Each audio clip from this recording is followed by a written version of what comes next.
4,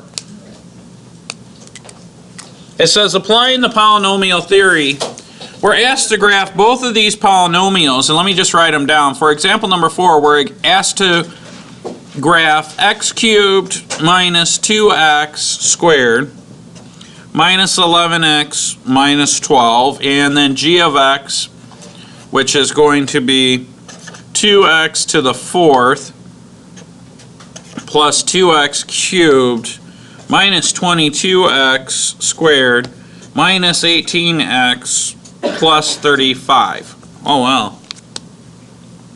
So it says graph the polynomial in the window showing its extreme in zeros and its end behavior.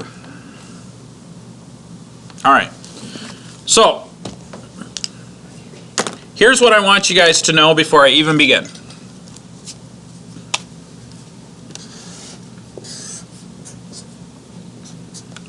Okay, let's deal with f of x first. The leading coefficient is positive. Okay, and it is an odd degree polynomial. It's a third degree polynomial. So that means we're going to start here and end up here.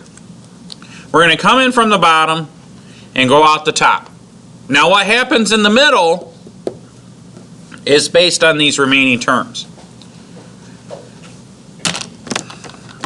Now let's look at g of x. Its leading coefficient is 2, which is also a positive number. And so that means it's going to come in from the top and go out the top. So now let's graph them. So if I graph the first one, I'm going to put in x cubed minus 2x squared minus 11x minus, is that 12? And then, so let's look at that real quick. And let's just do like a standard zoom. Okay, maybe I need to zoom out a little more. Let's just do like negative 15 to 15. Now how does Mr. Adams know what to zoom in and out? Do you guys know? I noticed that when I graphed it, I couldn't quite fit all the y values in.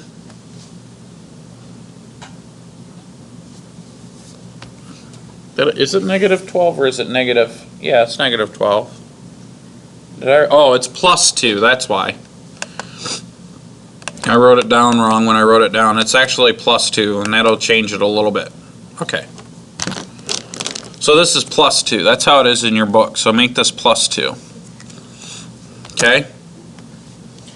So it should be x cubed plus 2x minus 11x minus 12. And actually, let's zoom out a little more, because I noticed in your textbook it said 25, negative 25 to 25. There we go. Now I got the whole thing fitting in there. Okay? So what did Mr. Adams say? Well, I said that it would come in and then it changes direction and goes right back out. Isn't that what I said? Yes, Mr. Adams. Now, it's a third degree polynomial. How many hills or valleys do you notice? 2. 2. There's a maximum value here and a minimum value here. 2 is exactly 1 less than the degree of the polynomial. Now, what do you think is going to happen when I plug in this g of x? How many minimums or maximums might I expect?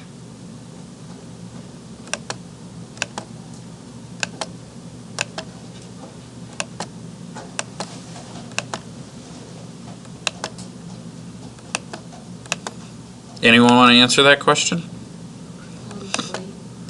3. What makes you say that? Because f of x is the square root of, You're saying the wrong words, but your thinking is correct. Square root of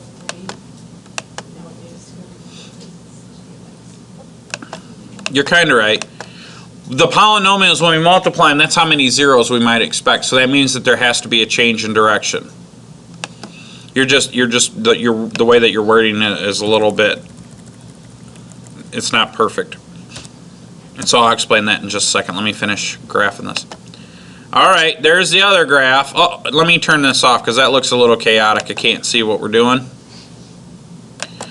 All right, so this is the other graph. And that one goes from -50 to 50. So I'm just going to sketch this on the thing.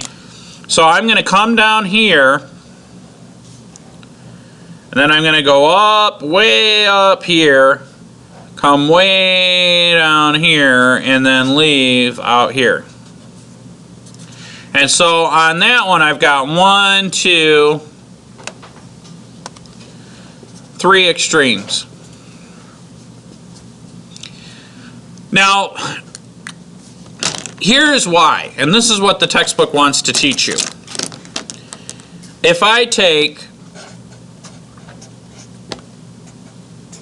x plus some value a times x plus some value b, how many of these do I have to do to get x to the third power?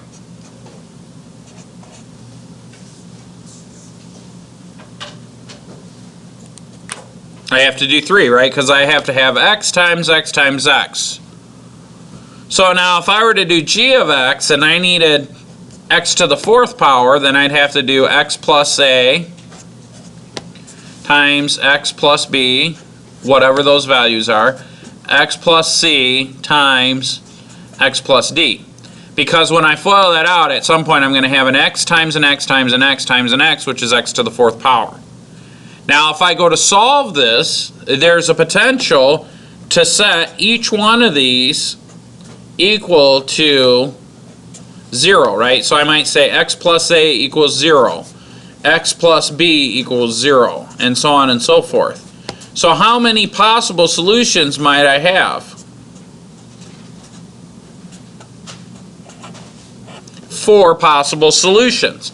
Now that's if they cross the x-axis.